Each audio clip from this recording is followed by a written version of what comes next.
Estamos iniciando mais uma edição do TV Atende. Nossa convidada de hoje é gerente em Vigilância em Saúde, Daniele Casarotto. Daniele, é um prazer recebê-la aqui novamente. Prazer é meu. Daniele, o ebola é uma coisa que está chegando no Brasil, preocupando as autoridades, e muitas pessoas não conhecem, não sabem o que é essa doença. O que vem a ser o ebola? O ebola é uma doença transmitida por um vírus que até hoje não se sabe exatamente como chegou ao ser humano. Alguns deduzem que foi por conta de uma transmissão através de morcego, mas o que se sabe, o que é claro, é que ele passa para o ser humano através do contato com outras pessoas doentes ou animais que também possuem esse vírus. É uma doença grave. Por que grave? Porque ela é, na maioria das vezes, letal. Ela chega a uma letalidade de 90%. Então, preocupa mesmo a rede de saúde em geral, o mundo todo, na verdade. Ela é uma doença que começou onde? Naquela região da África do Sul? Ela começou na África. A primeira vez que foi diagnosticado o ebola foi na República do Congo, às margens do rio Ebola, no Zaire, às margens do rio Ebola, por isso o nome. E daí ela foi se espalhando. É uma doença que tem alguns anos, né? Só que hoje ela está fechada, mais ou menos, né, em 3 estados da África. E por isso a condição de epidemia, a gente pensa 2 vezes em falar em epidemia mundial de ebola. É uma coisa que não dá para a gente falar com certeza se vai acontecer, mas eu acredito que seja mais difícil de se falar em epidemia de ebola. A questão do Brasil, o que fazer, como estamos? Então, na verdade, estamos preparados assim como todo o resto do mundo. O que se sabe é que o ebola é transmitido através de contato de fluidos, sangue e tecidos de homens sãos com homens não sãos, com homens doentes ou animais. Então, através do contato com pessoas em funerais, em rituais,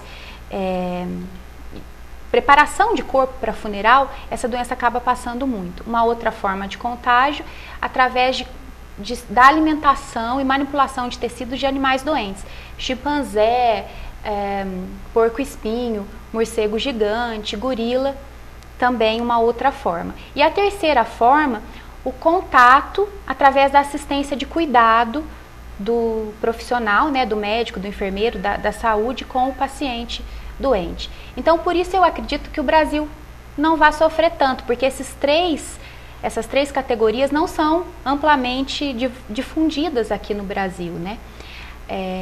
Essa doença se espalhou muito na África, porque muitos dos rituais fúnebres eles são feitos às portas fechadas, não se comunica muito a saúde pública.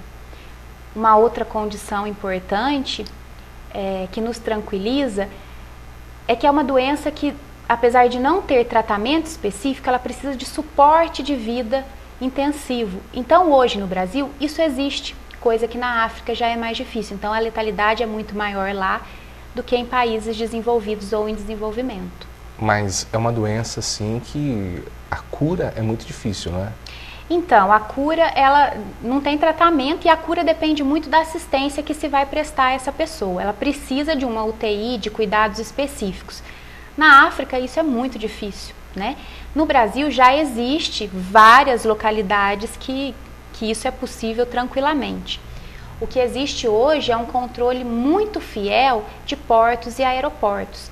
A gente sabe que os nossos animais, os primatas não humanos, não são assim não fazem parte dos hábitos alimentares dos brasileiros. Então, ponto a favor da não existência da epidemia. E o outro fato seria o controle dos portos e aeroportos, que é a segunda maneira do Brasil não ter a epidemia. E por que eu digo que isso é importante? A doença tem um período de incubação de 21 dias. Neste período, a pessoa fica bem e não passa a doença. Mas a partir do momento que ela começa a desenvolver os sintomas, esses sintomas já são muito fortes. Então a pessoa vai rapidamente procurar um serviço de saúde.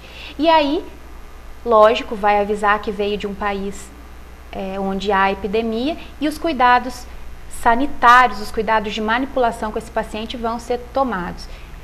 Se se tem um cuidado intensivo, né, uma UTI, toda a aparelhagem, provavelmente essa pessoa vai conseguir sobreviver. Por que se fala tanto dela agora? Por que essa explosão do ebola nesse momento?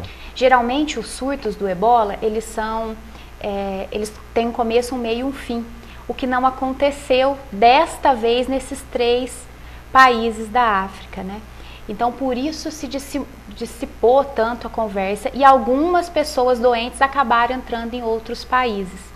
Então, isso fez com que todos estudassem. Mas ela é uma doença antiga. Já existem alguns estudos, já existe vacina a ser estudada, o tratamento também já está sendo estudado, não é nada comprovado, está tudo em teste, mas já existe todo um processo de estudo para se controlar o ebola. Por enquanto, os brasileiros podem ficar tranquilos. Eu acredito que por enquanto dá para a gente respirar, sim. Tá certo, Daniela, eu agradeço a sua participação. Até a próxima oportunidade. Eu que agradeço, até a próxima. Começamos o Teleatende com a gerente em Vigilância e Saúde, Daniele Casarotto.